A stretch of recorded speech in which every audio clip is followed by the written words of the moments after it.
जय श्री कृष्ण। प्रबोधनी एकादशी महात्म। ब्रह्मा जी बोले कि हे मुनि श्रेष्ठ, अब आप पापों को नष्ट करने वाली तथा पुण्य और मुक्ति को देने वाली प्रबोधनी एकादशी का महात्म सुनिए। भागीरथी गंगा मनुष्य को तब तक ही फल देती है जब तक कार्तिक मास प्रबोधनी एकादशी नहीं आती। तीर्थ, नदी, समुद्र आदि तभी तक फल देते हैं जब तक प्रबोधनी एकादशी नहीं आती है। कार्तिक मास की शुक्ल पक्ष की प्रबोधनी एकादशी का व्रत का फल 1 सहस्र अश्वमेध यज्ञ के फल के बराबर है। नारद जी ने पूछा कि हे पिताजी, एक संध्या का भोजन करने से, रात्रि में भोजन करने तथा पूरे दिन उपवास करने से क्या क्या फल मिलता है, उसे आप समझाइए। ब्रह्मा जी बोले, हे नारद, एक संध्या को भोजन करने के, 1 जन्म का रात्रि का भोजन करने से 2 जन्म के तथा पूरे दिन उपवास करने से 7 जन्म के समस्त पाप नष्ट हो जाते हैं। जिस वस्तु का त्रिलोक में मिलना दुष्प्राय है, यह वस्तु प्रबोधनी एकादशी के व्रत के मिल जाती है। प्रबोधनी एकादशी के व्रत के प्रभाव से सुमेर और मंदराचल पर्वत के समान कठिन पाप क्षय हो जाते हैं।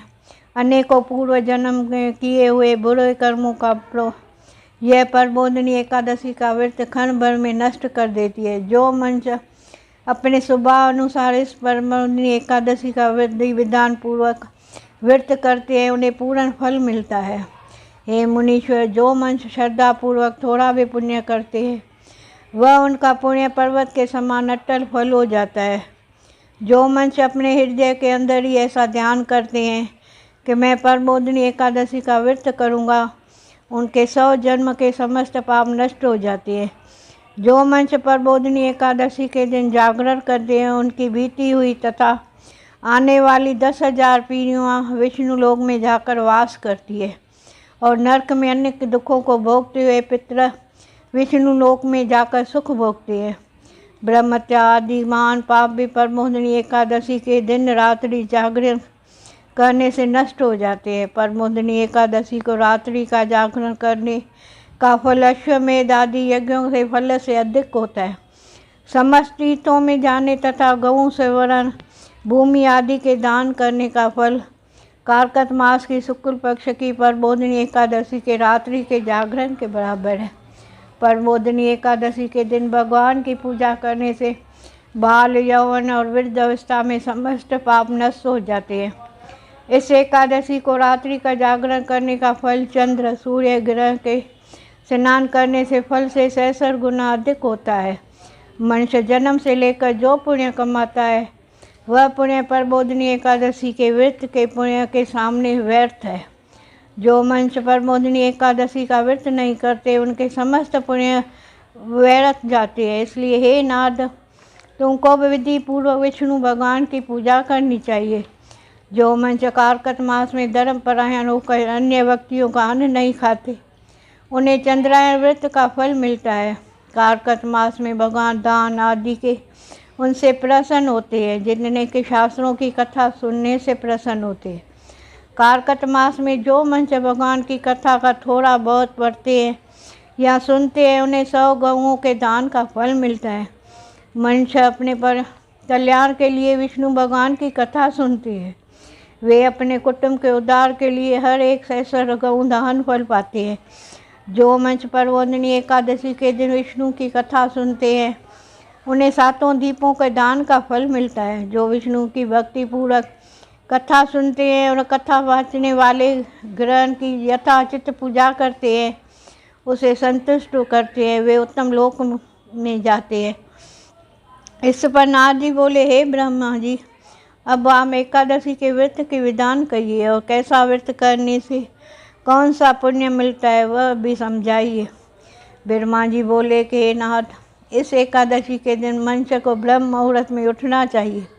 नदी, तालाब, कुआं आदि पर स्नान करके व्रत का नियम ग्रहण करना चाहिए। उस समय भगवान से विनय करनी चाहिए कि हे भगवान, आज मैं निराहार रहूँगा और दूसरे दिन भोजन करूँगा, इसलिए आप मेरी रक्षा करें।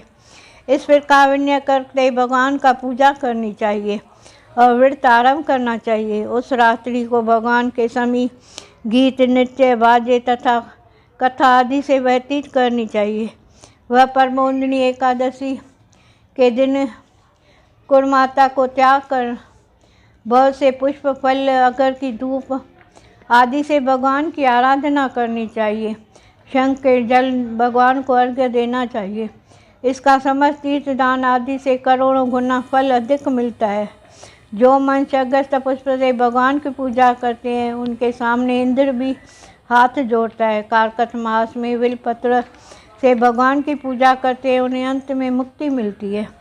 कार्तिक मास में जो मनुष्य तुलसी के भगवान की पूजा करते हैं, उसके 10,000 जन्म के समस्त पाप नष्ट हो जाते हैं। जो मनुष्य इस मास में श्री तुलसी जी का दर्शन करते हैं या छूते हैं या ध्यान करते हैं, उसे कीर्तन करते हैं या सेवा करते हैं, वे 1000 कोटि युग तक भगवान के घर में रहते हैं। जो मनुष्य तुलसी के पेड़ लगाते हैं, उनके कुट में जो पैदा होते हैं, वे पीढ़ियों के अंत तक विष्णु लोक में रहते हैं।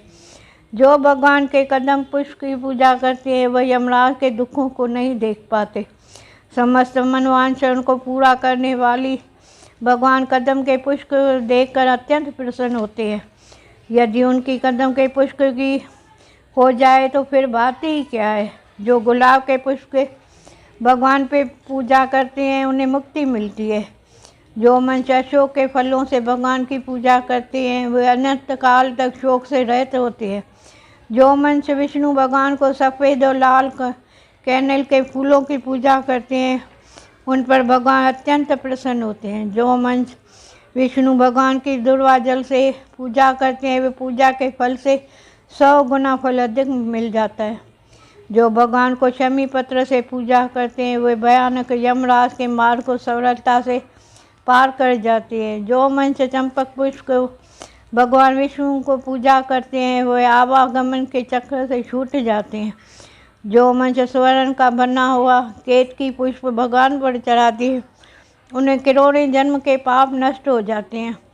मनुष्य भगवान के पीले और रक्त कमल के सुगंधित फूलों से पूजा करते हैं, उन्हें श्वेत द्वीप में स्थान मिलता है। इस प्रकार रात्रि में जागरण करके पूजा करके प्रातःकाल शुद्ध जल से नंदी में स्नान करना चाहिए। स्नान करने के पश्चात भगवान की प्रार्थना करते हुए घर आकर भगवान की पूजा करनी चाहिए। इसके बाद व्रत पूर्ति के लिए ब्राह्मणों को भोजन कराना चाहिए। दक्षिणा देकर मीठे वाक्यों द्वारा सब करना चाहिए। इसके उपरांत दान, भोजन, गौ और दक्षिणा गुरु की पूजा करनी चाहिए और ब्राह्मणों को व्यूसी दक्षिणा देकर नियम को छोड़ना चाहिए। ब्राह्मणों को यथाशक्ति दक्षिणा देनी चाहिए। जिस ब्राह्मण का रात्रि में भोजन करावे, उसी सुवर्णमय बैल दान करना चाहिए। जो मनुष्य यात्रा स्नान करते हैं, उन्हें दही और शहद दान करना चाहिए। जो मनुष्य फल की आशा करते हैं, उन्हें फल का दान करना चाहिए। तेल की जगह घी, घी की जगह दूध और अन्नों की चावल देना चाहिए। जो मनुष्य इस व्रत में भूमि शयन करते हैं, उन्हें सब वस्तुओं से शय्या दान करनी चाहिए। जो मौन धारण करते हैं, उन्हें स्वर्ण सहित तिल दान करना चाहिए। जो मनुष्य बालों को धारण करते हैं, उन्हें दर्पण दान करना चाहिए। जो मनुष्य कार्तिक मास में उपना धारण नहीं करते, उन्हें उपानय दान करना चाहिए। जो इस मास में नमक त्यागते हैं, उन्हें शक्कर दान करनी चाहिए। जो मनुष्य नित्य प्रति देव मंदिरों में दीप जलाते हैं, उन्हें स्वर्ण या तांबे के दिए को घी तथा बत्ती सहित दान करनी चाहिए। मनुष्य चतुर्मास में व्रत में किसी वस्तु का त्याग देते हैं और उस दिन पुनः ग्रहण करनी चाहिए। जो मनुष्य प्रबोधनी एकादशी के दिन विधि पूर्वक व्रत करते हैं, उन्हें अनंत सुख मिलता है और अंत में स्वर्ग हो जाते हैं। जो मनुष्य चतुर्मास व्रत को बिना किसी विघ्न के पूरा कर देते हैं, उन्हें फिर दोबारा अन्न नहीं मिलता। जिन मनुष्यों का व्रत खंडित हो जाता है, वो नरक में जाते हैं। जो मनुष्य इस एकादशी का महात्म को कथा पढ़ता है, सुनता है, उसे अनेक गऊ का दान का फल मिलता है। जय श्री कृष्ण।